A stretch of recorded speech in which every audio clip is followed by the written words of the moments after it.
How could you sell the condo? I promised it to my wife. Hand over the sale money right now. Devin screamed those words at me with a fury I had never seen in his eyes. Tasha wept behind him, clutching her chest as if she were having a panic attack. But I just took a deep breath and said calmly, "There's a second piece of news you need to hear." As the words left my mouth, I watched my son's face change. First confusion, then fear, then that tremor in his hands that only appears when someone feels the floor giving way beneath their feet. "But Mom," he stammered, his voice cracking, "my wife and I have nowhere to go. We can't live on the street." And right then, in that precise moment, I knew I had won, because for years I was the one who trembled. I was the one who begged. I was the one who lived in fear. But that woman doesn't exist anymore. My name is Clara Mae Johnson. I'm 65 years old, and until 6 months ago, I was invisible. Invisible to my son, invisible to my daughter-in-law, and invisible even to myself. I lived in a 2-bedroom unit that my late husband and I bought 30 years ago. It wasn't fancy. The walls had water stains in the corners. The kitchen was small and dark, but it was mine. It was the only place in the world where I still existed as something more than a shadow. My husband, Thomas, passed away 7 years ago. He went in his sleep, without pain, without a goodbye. And since that day, my life had become a silent routine. I woke up at 6 in the morning, brewed coffee in the same old percolator that made a strange, sputtering noise. I swept the floor, looked out the window. I waited. I didn't even know what I was waiting for. Devin was my only child, my only close relative. After his father died, I thought we would get closer. I thought he'd visit more often, that he'd call to check on me, that maybe, just maybe, he'd invite me out to dinner sometimes. But no. Devin had his life. He had Tasha. He had his job, his friends, his plans, and I was just a number on his to-do list, a quick phone call every 2 weeks, an obligatory visit on Christmas. Nothing more. At first, I tried not to take it personally. I told myself it was normal, that children grow up and move on, that I couldn't be selfish. But loneliness is a heavy thing. It weighs on your chest like a stone, sinking you slowly, so gradually that you don't even notice until you can't breathe anymore. Devin's visits were always the same. He'd knock, walk in without a smile, and sit on the sofa with his phone in his hand. "Hey, Mom. How you holding up?" "I'm fine, son. And you?" "Good. Busy." Then silence. That uncomfortable silence, filled only by the sounds of his cell phone notifications. I'd offer him coffee. He'd say he didn't have time. I'd ask about Tasha. He'd answer in clipped sentences. I'd try to tell him something about my day, about the neighbors, about anything. And he'd look at his watch. He always looked at his watch, as if every minute with me was a minute stolen from his real life. But I smiled. I always smiled, because he was my son, and a mother doesn't give up. A mother keeps trying, even when it hurts, even when she's invisible. Tasha was different, or at least she seemed to be at first. When Devin first brought her home, she smiled a lot. She hugged me, called me Mama Clara in a sweet voice, and brought me cheap flowers from the supermarket. And I, so alone, so starved for affection, let myself be fooled. I thought I finally had someone else in my life, the daughter I never had, someone to talk to. But the flowers wilted, and with them, Tasha's mask fell too. Little by little, I started noticing the glances, those quick looks she'd shoot around the apartment when she thought I wasn't watching. Glances that evaluated, that calculated, that measured the value of everything, the walls, the furniture, the space itself. And then I understood. To her, I wasn't a person. I was an obstacle between her and what she wanted. The insults started subtly, so subtly that at first I thought I was imagining them. One day, Tasha arrived with Devin and said, "Mama Clara, this sofa is ancient. You really ought to replace it." I told her I didn't have the money for that. She smiled and said, "Well, when this unit is ours, the first thing we'll do is renovate everything. When it's ours, as if they had already decided, as if my death were just a pending formality. Another time, they were having dinner at my place. I had cooked for hours. I'd made the smothered pork chops my son loved as a boy, but Tasha barely took a bite and said, "It's a little too salty, isn't it, Dev?" And my son, my own son, nodded without even looking at me. They left their plates almost full, and I, as always, said nothing. I just cleaned up in silence while they talked about their plans, their dreams, their future. A future where I didn't exist. But there was one moment that changed everything. It was a Tuesday afternoon. I was in the bathroom when I heard Devin and Tasha arrive. They hadn't told me they were coming. I heard their voices in the living room, and something in the tone made me freeze. It made me listen. "How much do you think this place is worth?" Tasha asked. "I don't know, maybe $280,000, Devin replied. "With that, we could put the down payment on a real house, a big one." Tasha's voice was filled with excitement. "But your mom won't sell, will she, Devin?" He laughed, a dry, chilling laugh. "Nah, but she's not going to live forever. And when she goes, this place is mine. It's all the inheritance I've got." Tasha sighed, relieved. "Thank goodness, because honestly, I don't know how much longer I can pretend to like her." I felt something shatter inside me, something that could never be repaired. I stayed in the bathroom, my hand over my mouth to keep silent. The tears fell freely, but they weren't tears of sadness. It was something deeper. It was the death of an illusion. The illusion that my son loved me, that I mattered to him even a little. When I finally came out, they were sitting on the sofa. Tasha smiled at me. "Mama Clara, what a surprise. We didn't know you were home." A lie. They knew perfectly well. They just didn't care. Devin didn't even look up. He was checking his phone. And I smiled again. I offered them coffee. They declined. They stayed for 10 more minutes and left. I sat down on that old sofa they despised so much and asked myself, when did I become this? Someone waiting for her own death just to stop being a bother? The hours passed slowly after they left. I stared at the ceiling, listening to the city noises, the passing cars, the distant voices, the wind hitting the window. And at some point between the darkness and the silence, I made a decision that would change everything. I wasn't going to keep waiting. I wasn't going to keep being invisible. I wasn't going to hand over my life to someone who was only waiting for me to die. For the first time in 7 years, I felt something close to rage. But it wasn't explosive rage. It was cold, calculated. It was the anger of someone who is finally waking up. The next morning, I woke up different. I don't know how to explain it. It was as if something inside me had hardened overnight, as if all the tears I'd shed had washed away something old and rotten, leaving space for something new, something stronger. I got up, made my coffee, but this time I didn't sit staring out the window like always. This time I took out an old notebook I had stored in a drawer and started writing. I wrote down everything I remembered, every insult, every hurtful word, every contemptuous look. I needed to see it. I needed to understand how blind I had been. And when I finished, I had filled 5 pages. 5 pages of proof that I hadn't imagined it, that I wasn't crazy, that they had genuinely reduced me to nothing. The humiliations didn't stop. They actually worsened. It was as if Devin and Tasha sensed I was changing and needed to remind me of my place. 2 weeks after the conversation I overheard, they came to visit again. This time, they brought news. "Mom," Devin said without even a greeting, "we need to talk about something important. Tasha and I are house hunting. We want to start a family, but everything is so expensive." I nodded. I said nothing. I just waited. Then Tasha spoke with that falsely sweet voice I hated so much. "Mama Clara, we know this unit is huge for just you. 2 bedrooms for 1 person. It's a waste, don't you think? You could live somewhere smaller, cozier, and maybe you could sell us this place.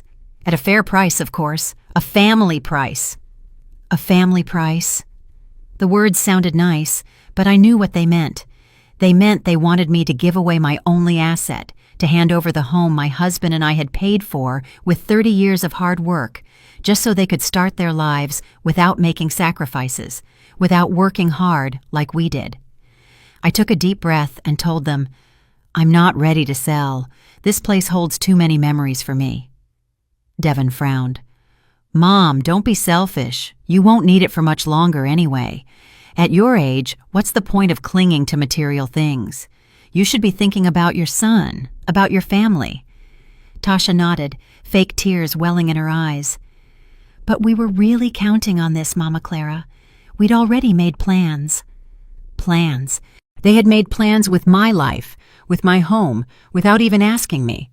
And the worst part was, they said it as if it were the most natural thing in the world, as if I owed them my existence.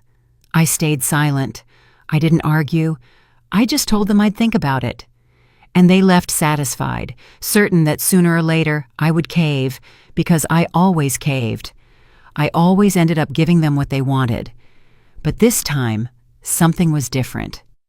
This time, as I closed the door behind them, I didn't feel guilt. I felt determination.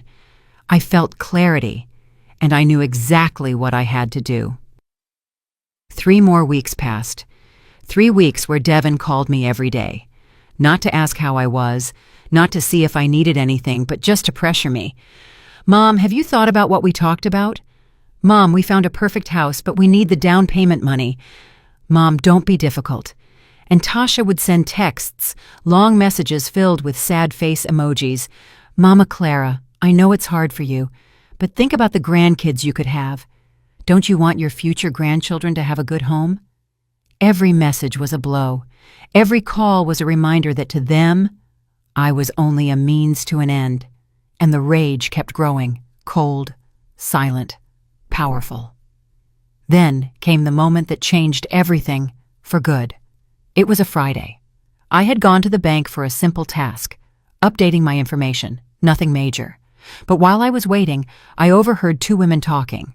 One, younger, was telling the other, "My mother-in-law finally sold her house. She bought a small condo, and with the rest, she went traveling. She says she worked for others her whole life, and now she wants to live for herself."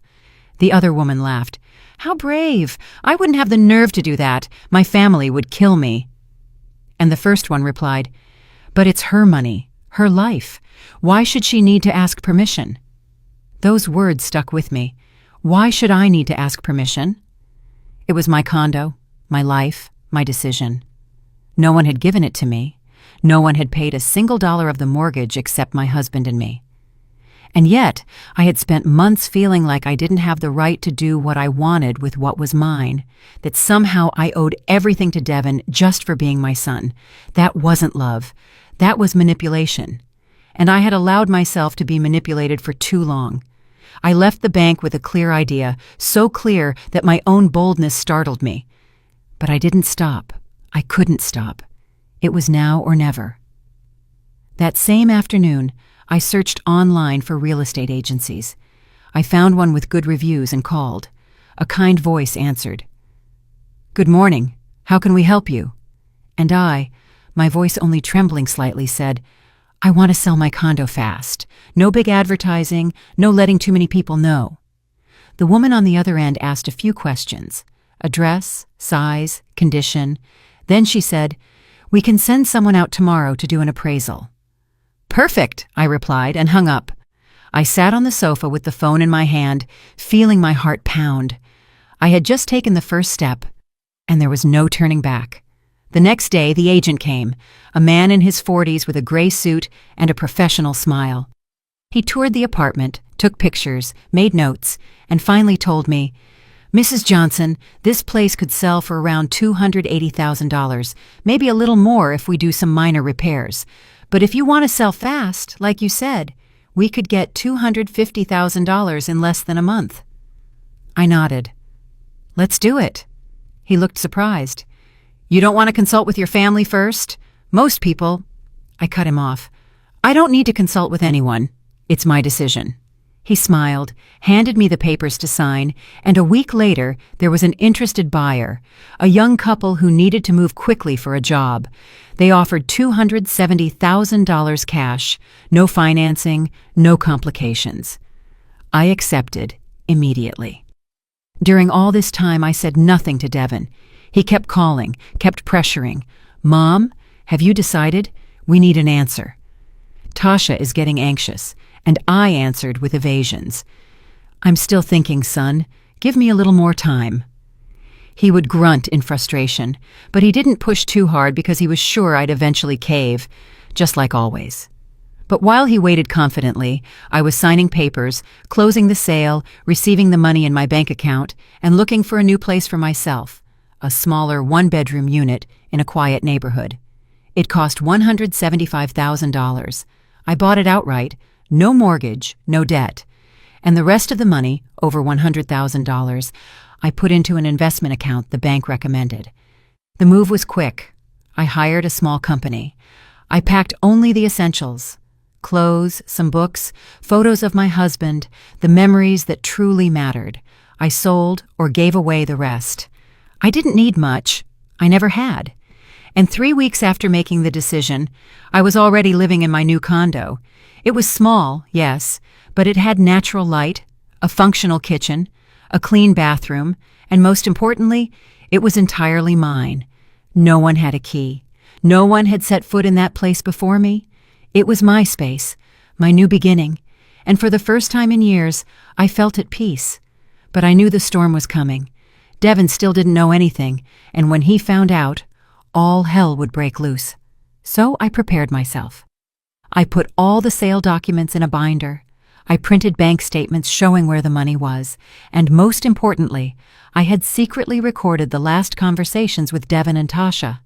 The ones where they talked about the condo as if it were already theirs, where they planned what they'd do with it when I died, where Tasha complained about having to fake liking me.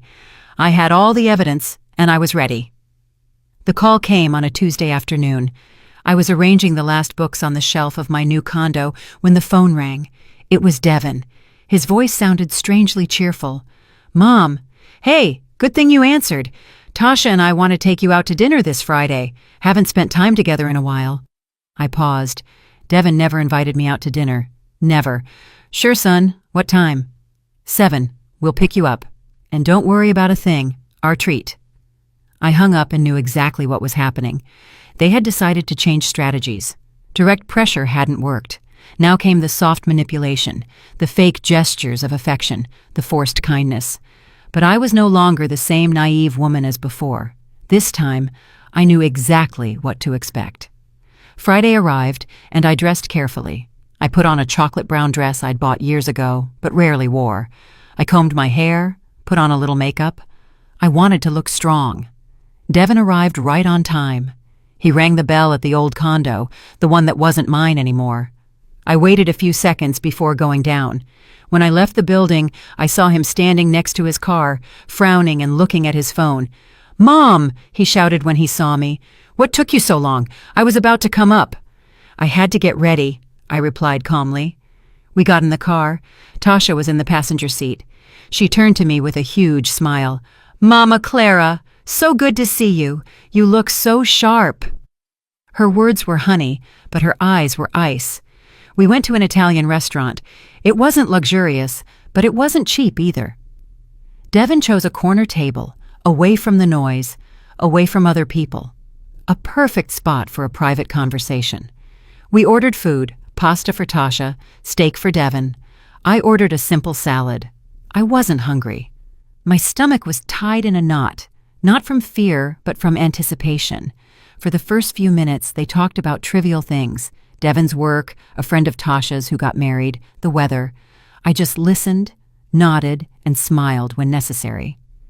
And I waited, because I knew the real reason for the dinner would come at any moment. It arrived just as the main courses were served. Devin wiped his mouth with his napkin and looked straight at me. "Mom, we need to talk about something serious. Tasha and I have been thinking a lot, and we're worried about you." I looked up. "Worried about me?" "Yes," Tasha said, leaning forward. You're all alone in that big condo. At your age, anything could happen. A fall, a health issue, and there'd be no one there to help you." Devin nodded. "That's why we thought it would be better if you either moved in with us or if you sell the condo and buy something smaller, safer, closer to us." "Ah," I said simply, and they waited. They waited for me to respond with gratitude, with relief, with that submission I had always shown. But I just took a sip of water and said, "It's very considerate of you to worry about me. I'll think about it." Tasha blinked, confused. "But we need an answer soon, Mama Clara. Devin and I already found a house. We just need the down payment money, and we thought if you sell your condo, you could give us a portion of it, like a loan, or maybe an advance on the inheritance." Her words were so blatant, they almost made me laugh. An advance on the inheritance, as if my death were an event scheduled on their calendar, as if I were just taking up space until they could cash in. "I'll think about it," I repeated with the same calm. This time, Devin tensed up. "Mom, we've been talking about this for months. You can't keep stalling us." I felt the anger bubbling in my chest, but I didn't let it out. Not yet. Instead, I smiled. "Son, it's a big decision. I can't make it that fast. Give me a little more time." Tasha let out a dramatic sigh. "But Mama Clara, we were really counting on that money. We already told the owner we want the house. If we don't put down the deposit soon, we'll lose it. There's no other option. Your condo is our only plan." How convenient, I thought. Their only plan was my sacrifice. We finished dinner in uncomfortable silence. Devin paid the bill with a look of annoyance, and when they dropped me off at my building, Tasha gave me a cold hug. "Think hard, Mama Clara. We don't want to pressure you. We just want the best for everyone." The following days were an avalanche of messages. Tasha sent me photos of the house they wanted to buy. "Look, Mama Clara, it has 3 bedrooms, a yard, a garage. It would be perfect for when we have kids. Your grandkids could play here." Every message was a lure, every photo a manipulation. They were trying to get me to imagine a future that would never exist because I knew the truth. I knew that if I gave them the money, I would never see it again. I knew the grandchildren were just a fantasy to soften me up. I knew that once I had served my purpose, they would discard me, just like they always had. And I wasn't going to allow it. No, this time Devin called too, but his calls were different, less sweet, more demanding. "Mom, I need an answer, yes or no. It's simple." "It's not simple, son. It's my life. It's my savings." "But I'm your son, your only family. You shouldn't have to support me my whole life just for being your son." There was a silence on the other end, a heavy, dangerous silence. "So, are you saying you won't help us?" "I'm saying I need time to think." Devin hung up without saying goodbye, and I stared at the phone, feeling the last thread of love I had for him snap for good. Because a son who loves you doesn't pressure you like that. A son who loves you doesn't make you feel guilty for wanting to live your own life. A week later, Tasha showed up at my building unannounced. She rang the bell insistently. "Mama Clara, open up, please. We need to talk." I was about to leave for my new condo. I had left a few things I needed to pick up. I opened the door cautiously. Tasha's eyes were red. She looked like she'd been crying. "Can I come in?" We sat in the empty living room. Most of the furniture was gone. She looked around, confused, but didn't say anything. "Mama Clara," she began, her voice trembling. "I came to apologize. I know we've been really pushy. I know we pressured you, but we're desperate. Devin and I have been saving for years, and it's never enough. Everything is so expensive. And when we thought about your condo, we were filled with hope." Hope. What an interesting word to describe greed. Tasha continued. "I don't want you to think we only care about the money. We love you, Mama Clara, truly, and we want you to be a part of our lives, to live with us, to be the grandmother to our children. But for that, we need that space. We need that house, and you could make that happen. You could be our salvation." Her words were perfect, rehearsed, but empty. Because if they really loved me, they wouldn't be there asking me to give them everything. They'd be there simply to be with me. Tasha, I said finally, let me ask you something. If I didn't have this condo, if I had nothing of value, would you still visit me? She blinked. Of course, Mama Clara. What kind of question is that? Then why, in these last few months, have you only sought me out to talk about the condo? Why do you never call just to see how I am? Why does every conversation end with the same request? Tasha opened her mouth, but no words came out because there was no answer. Or rather, the answer was obvious, and she didn't want to admit it. She stayed silent for a few seconds, then stood up. I think I came at a bad time. We'll talk later. And she left, leaving me alone in that empty room. But I didn't feel lonely. I felt free. Because every conversation, every manipulation, every lie only confirmed that I had made the right decision. That night, sitting in my new condo, I reviewed all the documents again. The deed to the new place, the receipts from the old sale, the recordings I had made. Everything was in order. Everything was ready. All that was left was the final moment, the confrontation. And I knew it would come soon, because Devin and Tasha weren't patient, and their desperation would make them make a mistake I was waiting for. I took a deep breath, drank a cup of hot tea, and mentally prepared for what was coming. Because the war was just beginning, and this time, I had all the weapons. The moment came 2 weeks later. I knew it would eventually happen, that Devin would lose his patience and show up unannounced, that he would try to confront me, to force an answer out of me. That day finally arrived. It was Saturday morning. I was in my new condo, having coffee by the window, watching life pass on the street. My phone rang. It was Devin. Mom, I'm on my way to your place. We need to finish this conversation today. You can't keep avoiding us. I'll be there in half an hour. He hung up before I could answer. I stared at the phone. My heart beat fast, but not from fear. It was pure adrenaline. I had waited for this moment. I had prepared for it, and now it was here. I dressed calmly, comfortable slacks, a cream-colored blouse, nothing special. I tied my hair back, put on my shoes, and headed to the old unit. Yes, I still had the keys. The new owner wasn't moving in until the following week, so technically, I could still go inside. I arrived before Devin, went up the stairs, unlocked the door, and waited. The condo was almost empty. Only a few boxes remained in the corners. The echo of my steps resonated off the bare walls. I sat on the floor with my back against the wall and waited. 5 minutes later, I heard hurried footsteps in the hall. The door flew open.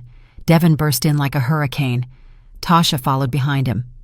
Mom, he started to say, but he stopped dead when he saw the empty apartment. His face shifted from confusion to alarm in a second. What the hell is going on here? Where's the furniture? Where is everything? I slowly stood up. I sold it, I said calmly. You sold the furniture? Tasha asked in a high-pitched voice. Not just the furniture, I replied. I sold the condo, too. The silence that followed was deafening. Devin stared at me as if he didn't understand the words he had just heard. Tasha had gone pale. What did you say? Devin murmured. I sold the condo, I repeated, louder this time. 3 weeks ago, the papers have been signed, the transfer is done, the new owner moves in next week. Devin exploded. How could you sell the condo? I promised it to my wife. Hand over the sale money right now. His voice was a shout. His hands trembled. Tasha began to cry. But Mom, how could you do this to us? We were counting on this place. We had plans, we had dreams, and you destroyed them. I stood firm. I didn't move a muscle. I looked them directly in the eyes. This condo was mine. It wasn't yours. It was never yours, and I could do whatever I wanted with it. Devin took a step toward me. His face was red with anger. Don't you dare say that. I'm your son, your only family. That condo was my inheritance. It was the only thing you were going to leave me. Your inheritance, I repeated calmly. Devin, you're 38 years old. You have a job, you have your health, you have your whole life ahead of you, and you were already planning what to do with my things when I died. That's not being a son. That's being a vulture.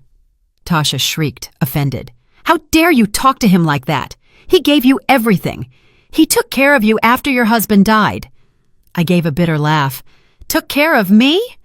Tasha, your husband visited once a month, called only when he needed something, and the two of you spent the last few years treating me like a nuisance, like something you had to tolerate until I stopped existing." "But Mom," Devin began, his voice softer now, desperate. "My wife and I have nowhere to go. We can't live on the street. We need that money. It's yours by right." "By right?" I asked incredulously. "What right? The right to be my son? The right to have been born? That doesn't give you the right to my life or to what I decide to do with what is mine." Devin ran his hands through his hair. He was frantic. His perfect plan had collapsed. "Then at least give us the sale money. If you already sold it, you have the cash. Give it to us. We can buy the house anyway, please." It was the first time in years I had heard him say please, but it wasn't a genuine please. It was the plea of someone who is losing and knows it. Tasha approached me. "Mama Clara, please, think about us. Think about the grandkids you could have. If we don't have a house, how are we going to start a family? How are we going to give you those grandkids you want so much?" "The grandkids I want so much?" I repeated softly. "Tasha, you never wanted to give me grandchildren. You wanted to use the idea of grandchildren to manipulate me, to make me feel guilty, to force me to hand over everything." She backed away as if I had slapped her. "That's not true. We do want a family." "Then what happened to the money?" Devin interrupted. "Where is it?" "In my account," I replied. "I used one part to buy a new condo, smaller, cozier for me, and the rest is invested. For my old age, for my peace of mind, for me." Devin looked at me with pure hatred. "You're selfish, a selfish old woman who only thinks about herself." "And what did you expect me to do?" I shouted back. "Give you everything and be left with nothing? Live off scraps, hoping you'd be kind enough to come and see me once a year?" Tasha was sobbing dramatically. "But we wanted you with us. We were going to take care of you." "A lie," I said firmly. "You didn't want to take care of me. You wanted my money, and when you had it, you would have put me in the cheapest assisted living center you could find." Devin shook his head. "You're paranoid. You're making things up." "I'm not making anything up," I said, and then I pulled my phone out of my pocket.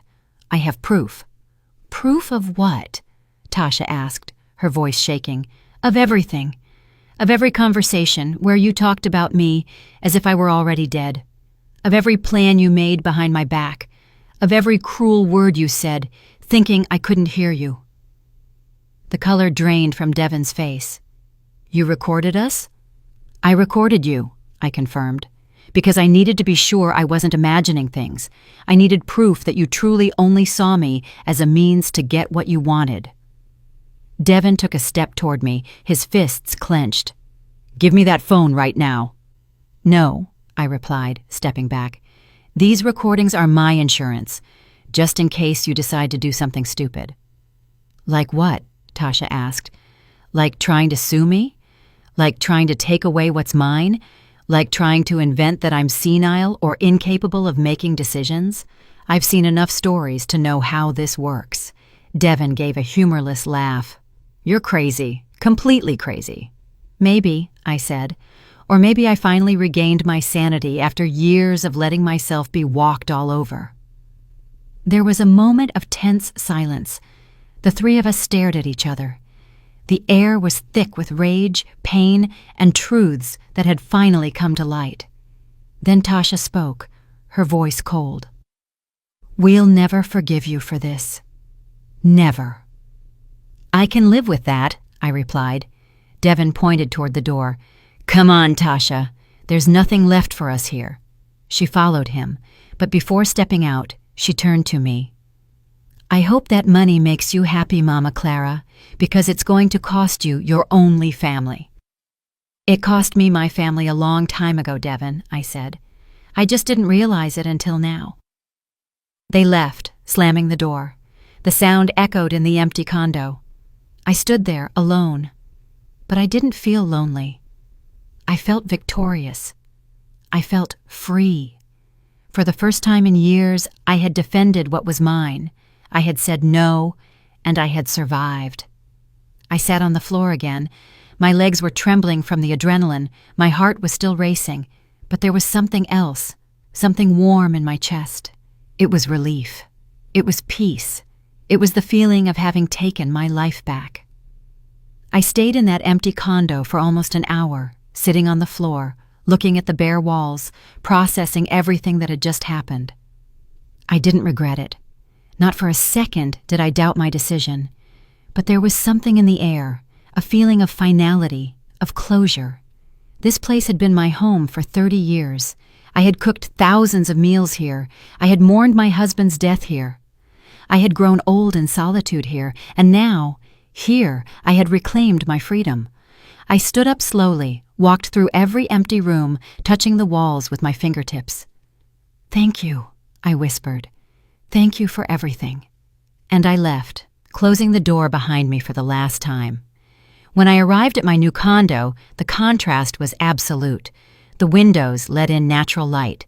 The space was small but welcoming. Everything smelled new, of possibilities, of beginnings. I made myself a cup of tea, sat by the window, and for the first time in a long time, I smiled genuinely. Not a forced smile, not a polite smile, but a smile of real satisfaction. I had done something for me. I had chosen my well-being over the manipulation of others, and that felt powerful. The phone rang, interrupting my moment of peace. It was an unknown number. I hesitated before answering, but finally did. "Hello?" On the other end was a woman's voice I didn't recognize. "Mrs. Johnson, this is Simone, Tasha's sister. I need to talk to you." My stomach tightened. Simone. Tasha had told her sister everything, and now came the second assault, the attempt to guilt me through a third party. "Go ahead," I replied, my voice neutral. "Mrs. Johnson, Tasha told me what happened, and I want you to know I'm very disappointed in you. How could you do that to your own son? He needed you, and you turned your back on him." I took a deep breath. "Simone, with all due respect, you don't know the whole story. You only know the version your sister told you, the version where I'm the villain. But there's a lot more to it," she scoffed. "What more could there be? You sold the condo your son needed. That's all I need to know." "My son didn't need that condo," I replied firmly. "My son wanted that condo. There's a huge difference." Simone continued, her voice hard and accusatory. "Tasha is devastated. Devin is devastated. You destroyed their dreams, their plans for the future. And for what? To buy a smaller unit and save money you won't even live long enough to spend? It's pure selfishness." I listened to her without interrupting.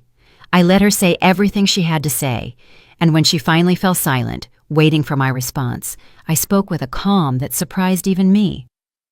"Simone, I understand you want to defend your sister. That's natural. But let me ask you something. When was the last time Devin and Tasha visited me without asking for something? When was the last time they called just to see how I was? When was the last time they treated me like a person and not like a bank?" There was an uncomfortable silence on the other end. "They have their lives," Simone finally said, with less conviction. "Their jobs, their responsibilities." "Exactly," I replied. "They have their lives, and I have mine, and my life doesn't consist of eternally sacrificing myself so they can live comfortably." Simone tried to argue more. "But Mrs. Johnson, you're his mother. Parents should always help their children. They should always be there." "I was there for 38 years, I said, raising my voice slightly. "I gave my son everything I could, but there comes a time when children have to stand on their own 2 feet. And if at 38, Devin is still expecting me to solve his life, then I failed as a mother, but I won't keep failing by allowing him to use me." Simone hung up without saying goodbye. I stared at the phone. I knew it wouldn't be the last call, that Tasha and Devin would try to use other people to pressure me, to guilt me, to break me, but I had already made my decision, and no one was going to change my mind. That night, before sleeping, I checked my bank account online. The money was there, over $100,000. It was more money than I had ever had combined in my entire life, and it was mine alone. No one could take it. No one could demand it. It was my safety net, my freedom materialized in numbers on a screen. I slept peacefully that night. No nightmares, no anxiety, just peace. The following days were strangely normal. I dedicated myself to settling into my new condo. I bought plants for the windows. I hung light beige curtains. I organized my books on the small shelf. Everything I did reminded me that this space was mine, that no one would come to judge it, that no one would come to tell me I should change this or that. It was my refuge, my kingdom. A week later, I received a text message from Devin. It was long, full of carefully chosen words. "Mom," it began, "I've had time to think, and I believe we both said hurtful things. I know I've failed you as a son. I know I haven't been present like I should, but that doesn't mean I don't love you. You are my mother and always will be. I wish we could talk, that we could figure this out." I read the message 3 times, searching for sincerity between the lines, but I didn't find it. At no point did it say, "I'm sorry." At no point did it acknowledge the real harm he had done to me. It was just a generic apology, one more attempt to get close and see if he could still get something. I didn't reply. I simply put the phone away and got on with my day. 2 days later, another message arrived. This one was from Tasha. "Mama Clara, please don't close the doors on us. I know we made mistakes, but everyone deserves a second chance. Devin is doing very badly. He barely eats, barely sleeps. He's still trying to figure out how to fix things with you. Please give him that chance." I didn't reply to that one either, because I knew it was theater. Emotional manipulation, a last-ditch effort to soften me up. One afternoon, while enjoying the sun in a park near my new condo, I saw an older woman sitting on a bench. She was alone, feeding pigeons with breadcrumbs. I walked over and sat beside her. "It's a beautiful day," I said. She smiled. "Beautiful indeed." She confirmed. "I come here every day. It's my time for peace." I asked her if she had family. She nodded. 3 children, 8 grandkids, but I barely see them. They're busy with their lives, and I understand. I don't want to be a burden. Her words reminded me of myself just months ago. "You are not a burden," I told her. "You are a person, and you deserve to be treated as such." She looked at me, surprised, and then smiled with tears in her eyes. "Thank you. I needed to hear that." We talked for almost an hour. She told me about her life, her struggles, her disappointments, and I told her mine, about Devin, Tasha, the condo, my decision. She listened without judgment. When I finished, she took my hand. "You did the right thing," she said firmly. "I wish I had your courage, but I'm afraid of being completely alone." "Being alone isn't the worst thing that can happen," I told her. "The worst thing is being surrounded by people who make you feel alone." She nodded slowly, as if those words had touched something deep inside her. We said our goodbyes with a hug, and as I walked back home, I felt something new. Connection, empathy, purpose. I had spent so much time focused on my broken relationship with Devin that I had forgotten there were other people in the world, other stories, other lonelinesses I could share. That night, I made a decision. I would look for activity groups for seniors, classes, workshops, whatever. I needed to build a new life, a life that didn't revolve around my son. I went online and started searching. I found a painting workshop that met on Tuesdays and Thursdays in the afternoon. I had never painted in my life, but something in the description caught my eye. Expression without judgment, creativity without pressure, community without commitment. I signed up before I could regret it. The first workshop was in 3 days, and though I felt nervous, I also felt excited. An excitement I hadn't felt in years, the thrill of starting something new, of discovering a part of myself I had never explored. Meanwhile, the messages from Devin and Tasha continued to arrive, increasingly desperate, increasingly manipulative. "Mom, please, you can't ignore us forever. We're your family." "Mama Clara, Devin is considering therapy. He really wants to change. He just needs your support." "Mom, at least reply so we know you're okay. We're worried about you." Each message was an attempt to reopen the door I had closed, but I was no longer the same woman who let herself be convinced by sweet words. I was someone new, someone stronger, someone who had finally learned that saying no doesn't make you a bad person. It makes you a person with boundaries. And boundaries aren't walls. They are doors you choose when to open and when to keep closed. On Sunday, I received one last call. This time, it was from a number I recognized. It was Brenda, a distant cousin I hadn't seen in years. "Clara May," she said seriously, "Devin called me. He told me what happened, and I want to tell you that I understand your position, but I also want to ask you to consider forgiveness. Family is the most important thing, and holding grudges only hurts yourself." I listened to her words, took a deep breath, and replied, "Brenda, it's not a grudge. It's a decision. The decision not to allow myself to be hurt anymore. And if family is so important, why didn't Devin show it when he could? Why does he only remember family when he needs something?" She didn't know how to respond, and I took advantage of the silence. "I appreciate your call, Brenda, but this decision has already been made." And I hung up. Tuesday arrived faster than I expected. It was the day of my first painting class. I woke up early, had a calm breakfast, and dressed in comfortable clothes.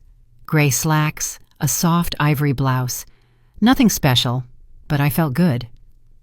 When I arrived at the location, it was a small, light-filled room. There were 6 other people, all women, all over 50. The teacher's name was Ms. Eleanor Vance.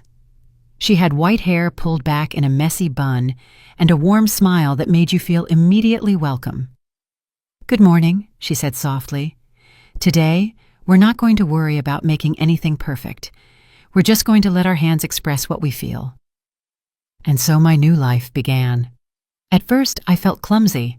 The brush trembled in my hand, the colors mixed in strange ways on the canvas, but Ms. Vance walked among the tables saying beautiful things. There are no mistakes in art, only discoveries. After an hour, something inside me relaxed. I stopped thinking.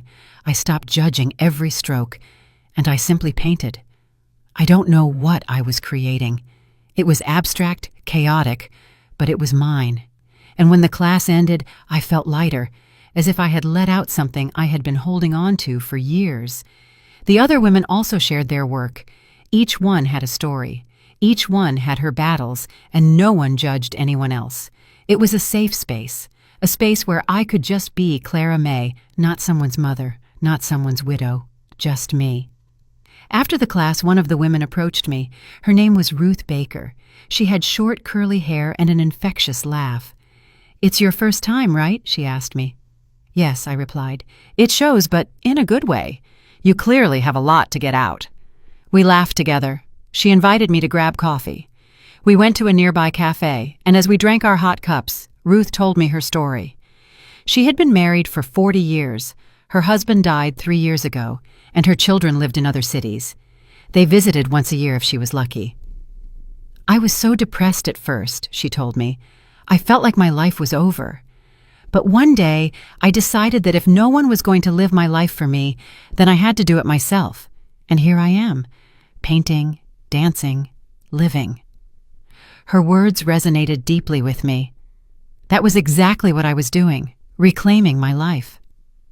Ruth became my first real friend in years. We started getting together after every class. Sometimes we had coffee, sometimes we walked in the park, and we always talked about everything and nothing, without filters, without judgment. It was liberating to have someone who understood what it meant to reinvent yourself at this age. 2 weeks passed. 2 weeks of peace, of new routines, of days filled with small joys. But of course, the peace couldn't last forever. One Friday afternoon, someone knocked on my condo door. I wasn't expecting visitors. I looked through the peephole, and my heart stopped for a second. It was Tasha. I opened the door, just a crack. "What are you doing here?" I asked, not inviting her in. Tasha looked different, thinner, more tired. She had deep circles under her eyes. "Mama Clara, please. I just want to talk. 5 minutes, that's all. I hesitated. Part of me wanted to slam the door in her face, but another part felt curious. What could she possibly want now? I opened the door fully, but didn't let her step inside. "Speak," I said, crossing my arms. Tasha took a deep breath. "I came to apologize. Truly. Devin doesn't know I'm here. He's angry. He says he'll never forgive you, but I can't live like this. I can't live with this tension, with this resentment. I need you to know that I'm sorry, and that I understand why you did what you did." Her words sounded rehearsed, like a prepared speech. "You're sorry," I repeated. "Or you're sorry you lost access to the money."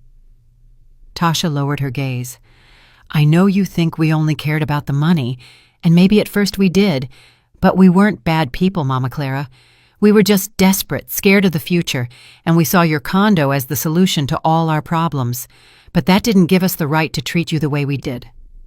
At least she recognized something. That was more than Devin had done. "I appreciate your apology, Tasha, but it doesn't change anything." She looked up quickly. "But we could start over. We could build a real relationship. No self-interest, no pressure, just as family." I sighed. "I wish I could believe you, but regaining trust takes time, and honestly, I don't know if I have that time or that energy." Tasha nodded slowly. Tears began to roll down her cheeks. "I understand. I just wanted you to know that not everyone is like Devin, that I truly regret it, and that if you ever decide to give us another chance, I'll be here." She turned to leave, but before going down the stairs, I turned toward her. "Tasha." She stopped. "If you really want to show me that you've changed, don't do it with words. Do it with actions, and not toward me. Do it for yourself.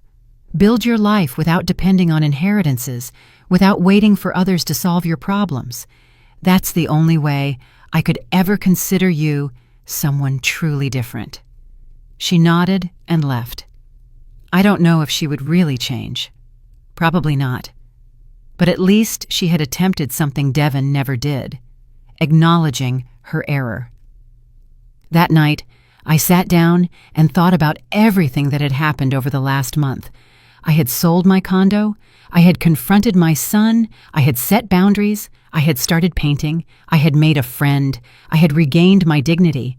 And even though there were still moments of doubt, of sadness, of wondering if I had done the right thing, deep down I knew the answer. I had done exactly what I needed to do. I had saved myself because no one else was going to. The following days continued their quiet rhythm. The painting classes became my favorite part of the week. Ms. Vance taught us to use different techniques, watercolor, oil, acrylic, and each time I felt freer, more myself. One afternoon while I was painting, Ms. Vance approached my table.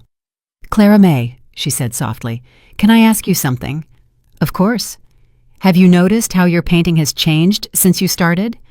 I looked at her confused. "How so?" "At first, you painted with small, fearful, controlled strokes. But now, your strokes are broad, confident, free. That speaks of an internal change, a liberation." I felt a lump in my throat because she was right. I had changed, and that change was reflected even in things I hadn't noticed. "I went through something difficult recently," I told her. "I had to make decisions that hurt, but that were necessary." Ms. Vance smiled. "The best decisions always hurt at first, but then they give you wings." Those words stayed with me, gave me wings. Yes, that was exactly what I felt, as if after years of being tied down, I could finally fly. Ruth and I started planning a short trip, just a weekend, to a nearby coastal town, to visit museums, to wander aimlessly, to enjoy life without asking anyone's permission. It was a small thing, but it meant everything. It meant I could make plans, that my life wasn't over, that there were still adventures to live. When I told Ruth about my situation with Devin, she didn't judge me. She just hugged me and said, "Children don't understand that parents also have the right to live.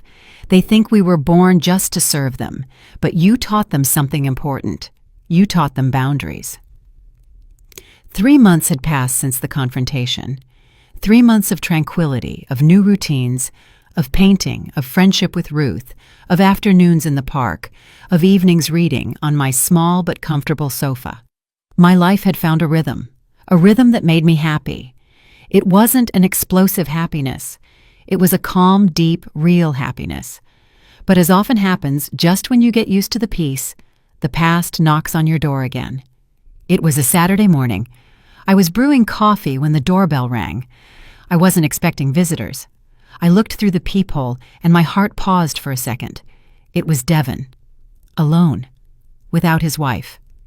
He looked different. Thinner. With an unshaved beard. With dark circles that spoke of sleepless nights. I hesitated before opening, but something in his posture made me do it. I opened the door but stayed in the frame, blocking the entrance. "What do you want, Devon?" He held up his hands in a gesture of peace. "I just want to talk. No screaming, no demands. Just talk, please." There was something in his voice that sounded different, more broken, more real. I let him in. We sat in the small living room. He looked around with a strange expression. "This is your new place?" he asked. "Yes, it's fine. Small, but enough for me." He nodded in silence. There was a long moment of uncomfortable quiet, and then he spoke. "Mom, I came to tell you that you were right. About everything." I raised an eyebrow, surprised. Devon never admitted mistakes. "Go on," I said. He ran his hands over his face. "The last 3 months have been the worst of my life. Tasha and I almost split up. We lost the house we wanted. I had trouble at work because I was so distracted, and all because I couldn't accept that I had lost something that was never mine." I stayed silent, letting him speak. "I went to therapy," he continued. "The therapist made me see things I didn't want to accept. He made me see that I had treated you like a resource, like something I could use when I needed it. I never saw you as a person with your own needs, with a right to your own life, and that's unforgivable." I felt something move in my chest. It wasn't relief, not yet, but it was something. "I'm glad you're going to therapy," I said carefully. "It's a good step." Devon looked up. There were tears in his eyes. "I didn't come to ask for the money. I didn't come to ask you to change your will. I came just to tell you that I'm sorry, truly sorry, and I understand if you can never forgive me." His words sounded sincere. For the first time in years, they sounded genuine, but I had learned to be cautious. "I appreciate your apology, Devon, but apologies don't erase years of mistreatment. They don't erase the pain you caused me." He nodded. "I know, and I don't expect them to. I just wanted you to know that I finally understand what I did, and I'm trying to be better. Not for you, not even for Tasha, but for myself, because I don't like the person I had become." We sat in silence for a few more minutes, and then I asked him something I had wanted to know for a long time. "Devon, why did you never visit me? Why did spending time with me always seem like an obligation?" He took a deep breath. "Because you reminded me of Dad, and his death hurt so much that I preferred to distance myself from everything that reminded me of him, including you. I know it sounds awful. I know it's selfish, but it's the truth." His words hit me hard, because I finally had an answer. It wasn't a good answer, but at least it was honest. "I miss your father too," I said softly. "Every day. But pulling away from me didn't make the pain less. It only made me feel more alone." He nodded, tears rolling down his face. "I wish I could go back in time," he said, his voice breaking. "Do things differently. But I can't. All I can do is try to be better from now on. If you ever decide to give me another chance, I promise it will be different. But if you don't, I understand that too." He stood up to leave. Before opening the door, he turned back. "Can I call you sometimes, just to see how you are? Without asking for anything?" He thought for a moment. "Without asking for anything." "You can," I said. "But if you ever manipulate me again, if you ever treat me like you did before, there won't be any more chances." He nodded. "I understand." And he left. When I closed the door, I stood there for a long time, processing, feeling. I didn't know if Devin would really change, if this time was different. But at least he had taken the first step. He had acknowledged his mistake, and that was more than Tasha had done, more than anyone had done. That afternoon, I went to my painting class. Ms. Vance noticed something different about me. "Did something happen?" she asked. "Yes," I replied. "My son came to apologize, and I don't know how to feel about it." She smiled with understanding. "You don't have to know how to feel. Feelings are complex. They can coexist. You can be hurt and hopeful at the same time." I painted that day with a different intensity. I used dark colors mixed with bright ones, representing exactly what I felt. The darkness of the past mixed with the light of a possible future. When I finished, Ruth came over to see my work. "It's beautiful," she said, "and sad and hopeful, all at the same time." "Exactly," I replied. "That's how I feel." That night, alone in my condo, I thought a lot about forgiveness, about whether it was weak to forgive someone who had hurt you so much, or whether it was strong. And I came to a conclusion. Forgiveness wasn't for Devin. Forgiveness was for me, to release the weight I had been carrying, to move forward without resentment poisoning my soul. But forgiving didn't mean forgetting. It didn't mean allowing him to hurt me again. It meant letting go and keeping on walking. The following days felt lighter, as if a heavy burden had been lifted from my shoulders.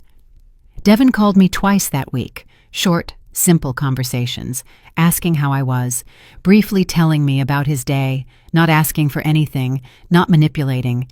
And though I still kept my guard up, I began to feel that maybe, just maybe, there was hope.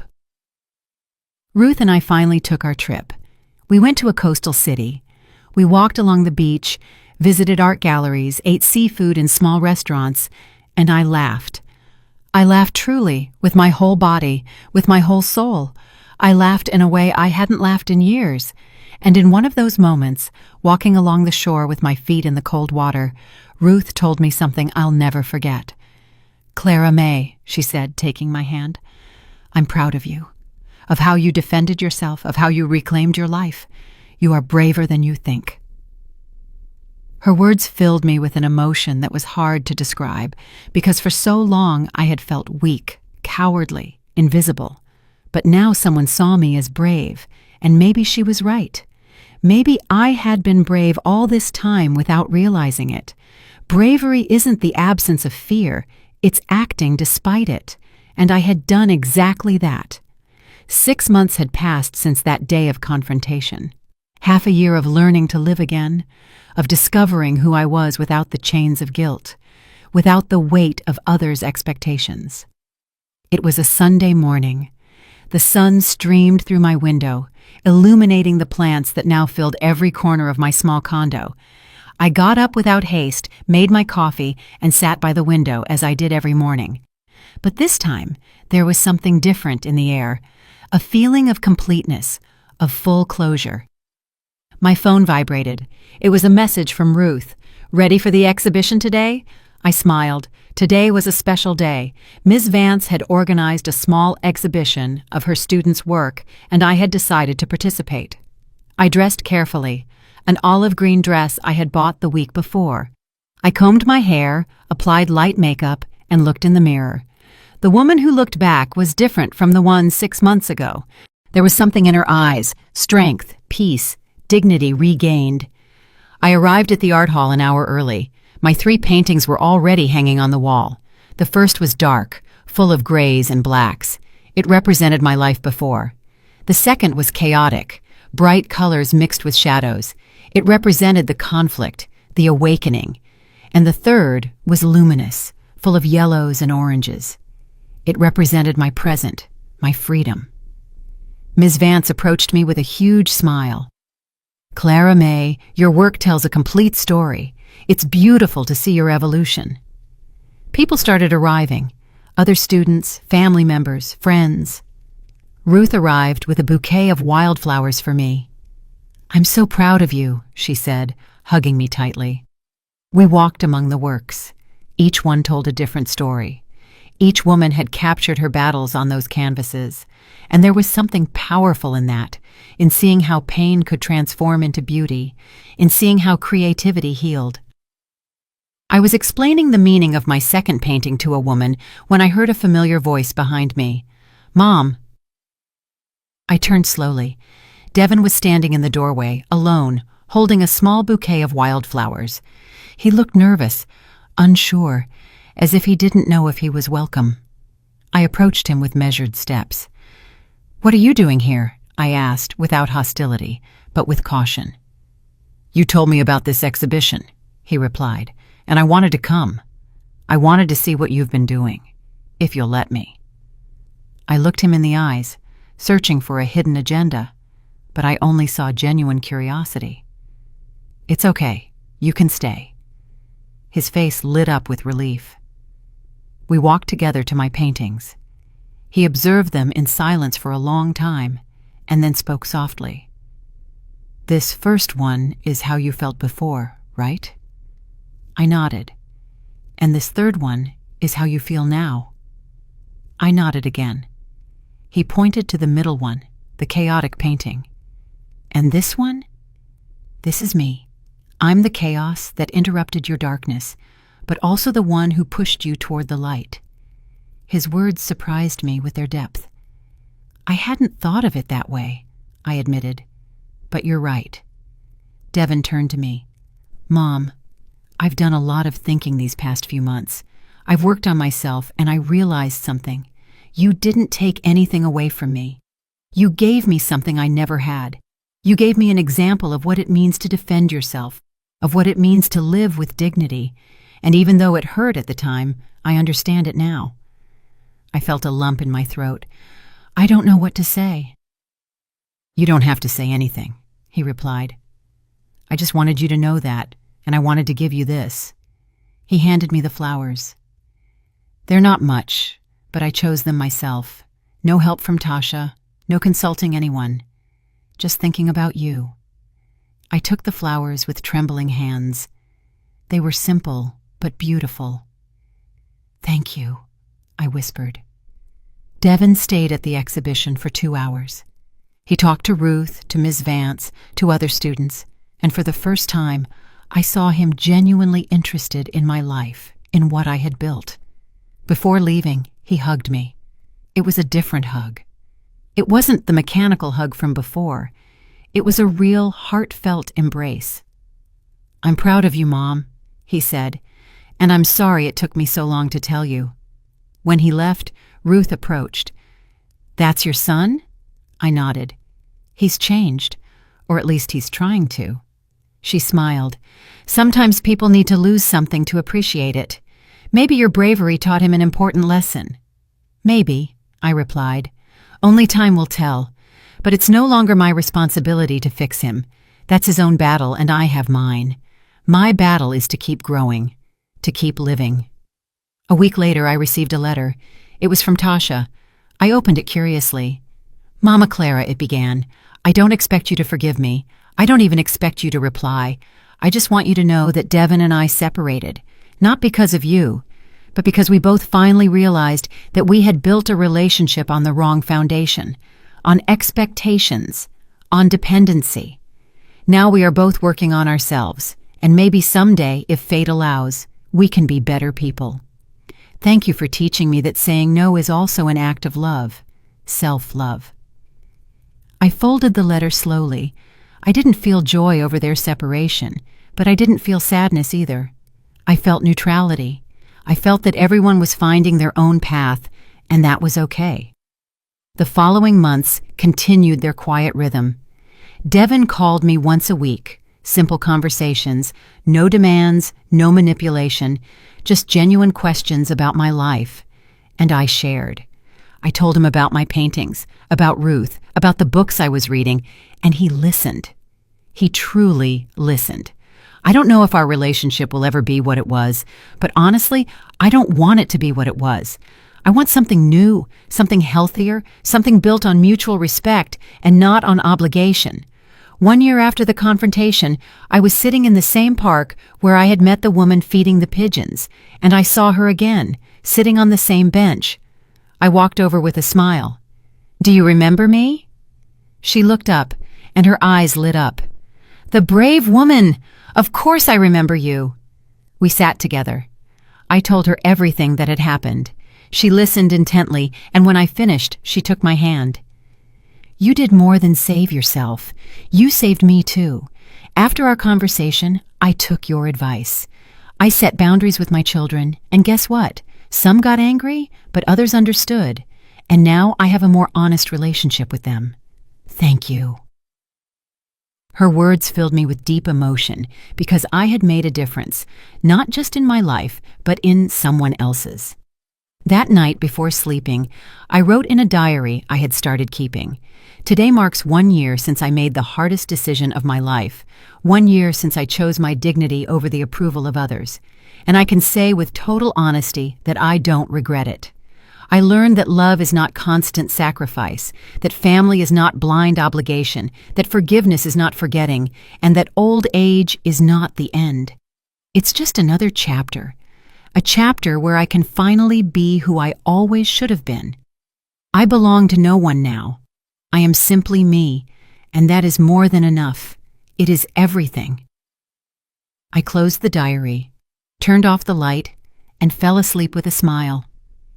The smile of a free woman. Did you like my story? And which city are you listening from? Let's meet in the comments. If you liked the story, you can support me by sending a super thanks so I can keep bringing more stories like this. Thank you so much for your sweet support. I'm looking forward to your comments on the story. On the screen, you can see 2 new life stories that I highly recommend. There's so much more on my channel. Don't forget to subscribe. See you in the next life story with love and respect.